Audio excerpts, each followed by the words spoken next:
German infantry advanced in coordination with tanks. The Soviet commander ordered the release of anti-tank dogs. The dog ran toward the Soviet tank in its own unit. The commander was furious and immediately dispatched a second anti-tank dog. A soldier kissed his beloved dog, then unfastened its restraints.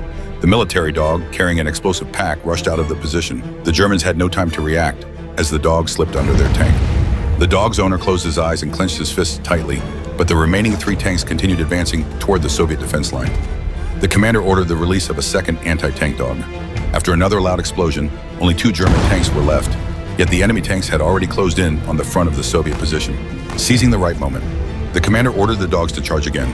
Another soldier closed his eyes and kissed his dog. He removed the explosive pack from its back and stood up to rush out of the camp. The commander stood up immediately, dashed out of the bunker trying to retrieve his comrade. The German tank opened fire. Both of them fell on the battlefield.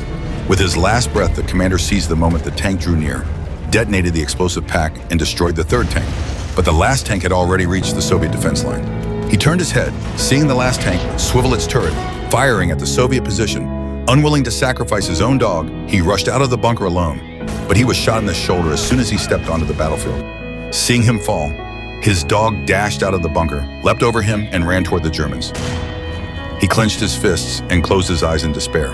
However, his dog timely rescued the medical staff in the Soviet camp, a fact that allowed him to survive World War II to this day. This is a true story. During World War II, the Soviet Union trained 40,000 such anti-tank dogs, which destroyed more than 300 enemy tanks.